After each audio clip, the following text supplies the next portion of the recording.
Eu não quero acabar com a graça de ninguém aqui, por isso, se você acredita naquelas lendas de episódios perdidos, assombrados e gosta de viver nesse mundo, talvez essa história não seja pra você. Não me interprete mal, eu odeio quando as pessoas se queixam da falta de realismo no mundo do entretenimento. E eu acho que todas as crianças precisam acreditar em Papai Noel e na Fada do Dente o máximo tempo possível, mas isso é diferente. Nos anos 80 eu conheci esse cara, Sid, que costumava cortar cenas de fitas VHS antigas. Era mais do que um hobby para ele, era praticamente toda a sua vida. Seus pais eram um pouco mais ricos do que os meus, por isso, quando éramos adolescentes, eu trabalhava escravizado em um restaurante de fast food, enquanto ele só andava pela sua casa, cortando fitas todos os dias e todas as noites. Claro que quando ficamos mais velhos, nosso passado fica um pouco mais claro, então acho que ele poderia ter tido um pouco de autismo. Ou talvez ele fosse uma pessoa com hiperatividade, mas é claro que eu não sou nenhum expert no assunto, e não estou dizendo que não tenha sido o caso. É apenas a melhor e mais rápida maneira que eu posso pensar para explicar a sua personalidade e essa obsessão com os cortes de fita. Só cortando e cortando fitas.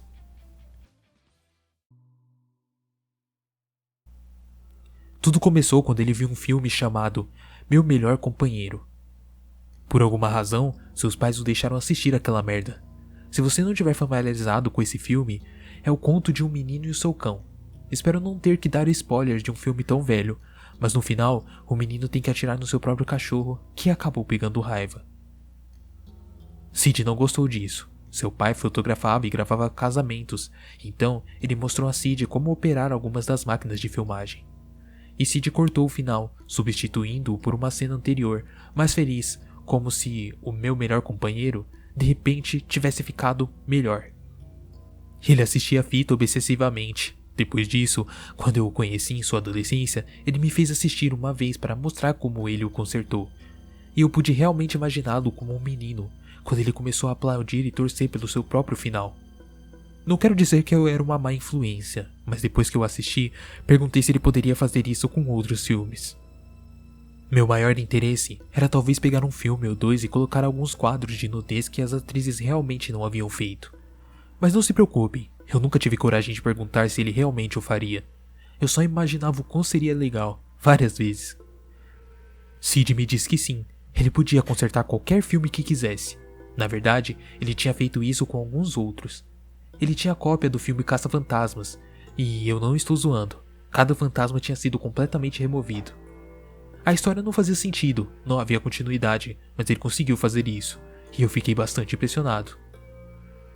Acho que na época dos VHS, essas coisas pareciam mais mágicas do que parecem hoje.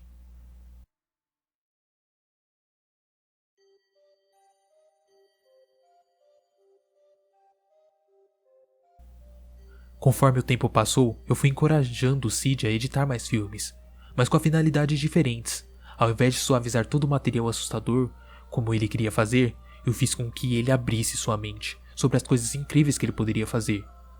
Em algum lugar lá fora, alguns fãs gordinhos de Star Wars do nosso colégio tinham todos os 3 filmes originais perfeitamente cortados e juntados, com edição de efeitos que teriam feito o próprio George Lucas gritar. Pra quem não sabe, George Lucas é o produtor de Star Wars. Nós cobrávamos R$20 por uma única cópia, porque éramos idiotas. Enfim, isso continuou por um tempo antes de eu perder o meu interesse. Foi mais uma brincadeira para mim do que para ele. Este é o ponto onde eu comecei a trabalhar. Comecei a dirigir, comecei a tomar iniciativa com as garotas locais, enquanto ele ficava cada vez mais envolvido nos cortes das fitas. Eu acho que seus favoritos eram os desenhos. Quando os Simpsons chegaram, ele ficou louco por eles. A partir daí, suas edições não eram mais sobre consertar as coisas, mas sim quebrá-las. Outra coisa que ficou em minha mente foi quando ele gravou um episódio de M.A.S.H. e editou com um velho filme sangrento de guerra. No meio da sua versão, o campo era bombardeado, soldados invadem, todo mundo morre, e no final, ele trabalhou especificamente em congelar os rostos de cada membro do elenco, olhos fechados. Ele inverteu completamente os seus interesses e abraçou o que antes o assustava, finais assustadores. Ele parecia amar coisas como sequências de tirar o fôlego com um silêncio aterrador. Ele me fazia ficar quieto enquanto eu o assistia também.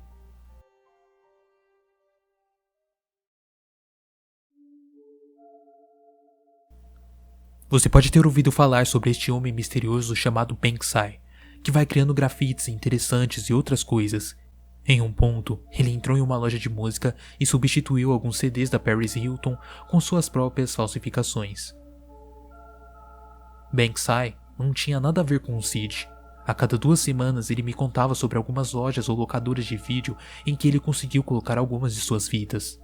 Ele trocava as versões reais pelas suas versões, e então começava tudo de novo, cortando a que ele havia roubado. Uma vez, quando eu não havia ouvido falar dele há muito tempo, passei na casa de seus pais e o encontrei na garagem. Ele montou seu próprio estúdio de cinema lá, completo e com uma prancheta de desenho. Ele estava na verdade animando um conteúdo inteiramente novo. Eu estava tão encantado com a sua habilidade artística que eu nunca tinha visto ele fazer isso antes. Mas também fiquei preocupado com quando esse cara ia sair do escuro e começar a agir normalmente, como eu. Ele mal tirou os olhos do seu desenho enquanto nós falávamos. Lhe perguntei o que qualquer criança agora no final da adolescência perguntaria. O que diabos está errado com você? Sério, cara, isso é loucura. É um trabalho, eu estou trabalhando. Meu trabalho é tão importante como o de qualquer outra pessoa. Você está ao menos vendendo isso de novo? Ou você está apenas colocando em lugares? Quanto tudo isso está custando ao seu pai? Eu não me importo com eles. Olhei para o que ele estava ilustrando e fiquei um tanto fervor. Isso é um corpo sem cabeça dançando? Aham, sim. Isso é muito pesado, cara. Eu sei, esse é o objetivo. Eu não entendo. Essas fitas, pensei que elas estavam erradas, mas com o tempo eu descobri a verdade. Que é? As coisas assustadoras são as corretas, os finais felizes que são mentiras. Ele só continuou desenhando enquanto eu estava lá. O silêncio era perturbador, e naquele momento pude sentir o cheiro que saía dele. Não era suor, era uma mistura de uma bunda suja e um pano que era encharcado de mijo. Eu odeio dizer isso, mas desisti dele naquela hora. É aquele momento que você olha para alguém que você achava que conhecia, e tudo que consegue pensar é: puta merda, eu nunca pensei que iria tão longe. Não foi até meus 30 anos que Sid passou pela minha cabeça novamente. Eu estava procurando coisas na internet, apenas vagando sem rumo na web, quando me deparei com uma série de lendas urbanas sobre fitas VHS, filmes estranhos e os episódios perdidos. Alguns deles eu reconheci, pois havia assistido com Sid, ou já havia os visto eles antes enquanto trabalhava. Cada cena perturbadora, cada edição inacreditável. Eu acreditava na lenda, porque estive lá. Tinha muitos outros. O desenho do Bob Esponja, episódio perdido de Coragem, um Cão Covarde, ou qualquer outra coisa.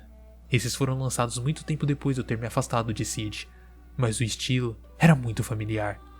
Mesmo os que pareciam serem sua obra, pareciam ter sido cópias do seu jeito ou tentativas de imitar o seu trabalho. Ele ainda estava fazendo isso. Meu Deus, aquilo travou a minha mente.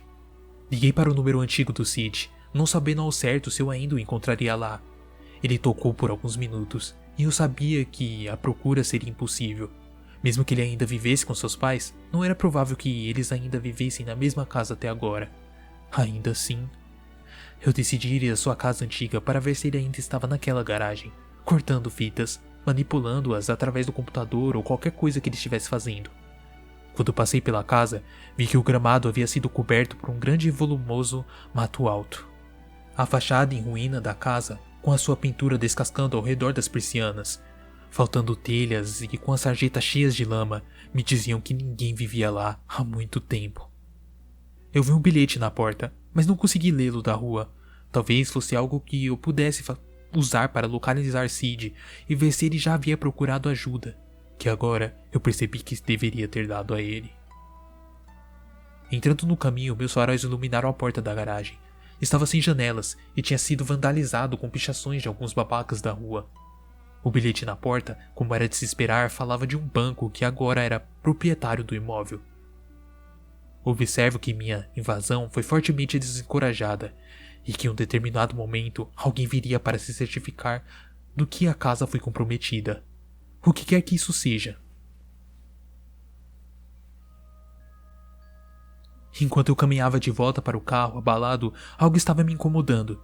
Eu sabia que os pais de Sid deixavam uma chave reserva sobre uma pedra falsa nas escadas dos fundos, devido ao Sid ter nos trancado para fora em diversas ocasiões. Quando encontrei a chave, uma sensação de frio, aquele arrepio de medo, invadiu no meu estômago. Quem se mudaria e deixaria tudo num lugar como aquele?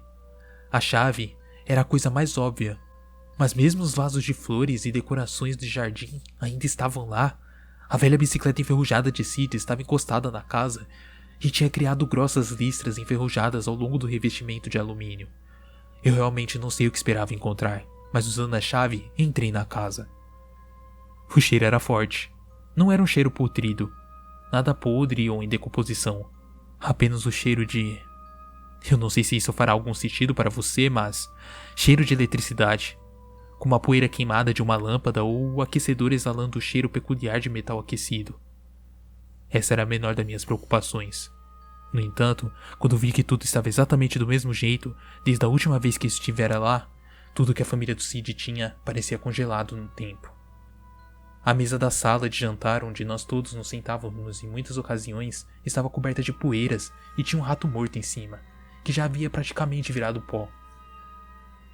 A televisão, aquela volumosa televisão de grandes dimensões, na qual todos nós nos sentávamos em volta para assistir às fitas de Sid e elogiávamos a sua criatividade, estava onde sempre esteve, exibindo silenciosamente um violento bombardeio de estática em preto e branco. Enquanto fui andando pelos quartos, a sensação de pânico e desconforto dentro de mim só crescia. Cada fibra do meu ser gritava: corra, corra, saia daí, seu idiota. Ainda assim, eu fui ao quarto de Sid. Ele agora estava vazio, em condições precárias. Seus bonecos e fitas de vídeo em branco. Centenas de fitas de vídeos absolutamente danificadas pelas infiltrações.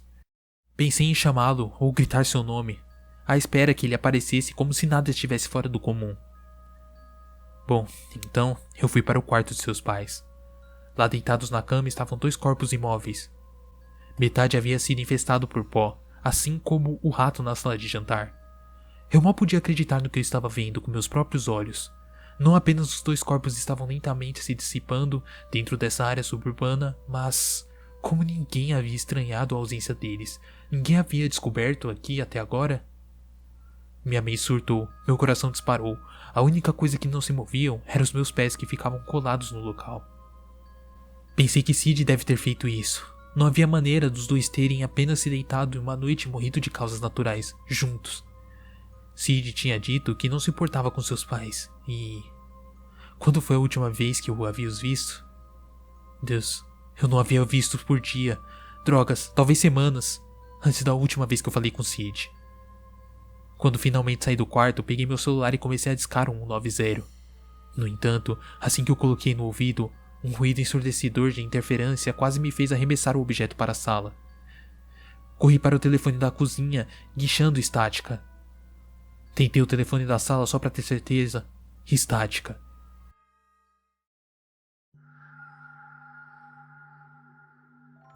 Quando fui colocar o telefone na base, eu ouvi uma música baixa, quase inaudível, que eu não havia notado antes. Parecia ser alguma melodia repetitiva, leve e feliz. Algumas flautas, talvez trombetas. Segui a melodia animada para a porta que vai para a garagem, pressionando meu ouvido na superfície suja da porta. Vi que a música realmente vinha dali. Sid? Eu chamei, mal conseguindo formar o nome com os lábios frios e dormentes. Sid? Você está aí? Você está bem? Dei um chute na porta, que acabou tirando a madeira protegida das dobradiças. Sid! Gritei quando a poeira baixou lentamente. Através da neblina, eu só podia ver luz de uma tela de televisão.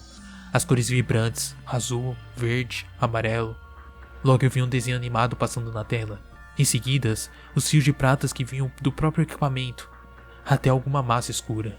Em seguida, a massa escura foi tomada. E quando os meus olhos se ajustaram à iluminação estranha, era Sid. Ou melhor, seu corpo. Não estava morto há tanto tempo como seus pais. Ele estava sentado em uma velha cadeira de escritório. Os fios do aparelho de televisão ligavam diretamente para o seu corpo, acabando por desaparecer em várias crostas de buraco em sua carne. através de uma pequena abertura carcomida em suas costelas. Pensei ter visto um metal dentro. Eu andei para o lado de Sid com a minha mão sobre a boca, com medo de vomitar. Seu rosto estava torcido em um hediondo, largo sorriso. Suas órbitas vazias quase pareciam felizes, com uma cara de satisfeito. Olá? Ouvi uma voz dissonante. A voz era otimista, estridente. Soou quase como Sid, mas diferente, cartunesca, como a de um desenho animado. Me virei para a tela, a grama verde, o céu azul, as flores amarelas. E Sid. Uma caricatura perfeita dele. Ele caminhou ao longo de um loop infinito no fundo utópico de um desenho animado. Ele assinou para mim. Sid. Oh Deus, Sid. Ele, a versão cartoonizada dele, voltou sua atenção para longe de mim e continuou a passear alegremente através daquele ciclo interminável do mesmo plano de fundo. Ele passou por um arbusto, depois passou de novo e mais uma vez. O mesmo passarinho cantando alegremente voava através do céu e uma figura interminável. Sid. Balancei a cabeça, incapaz de compreender o cenário. Eu nunca deveria ter deixado você sair da realidade. Eu pensei sobre o que Sid tinha feito com sua mãe e seu pai. Eu pensei sobre como o banco viria em breve e como tudo isso viraria à tona. Assisti Sid caminhar por cerca de 1h30. Após isso, eu desmaiei para nunca mais acordar, e as últimas palavras que eu ouvi de Sid antes de me tornar um desenho animado também foi: finais felizes não existem para ninguém. Aqui dentro não existe um final.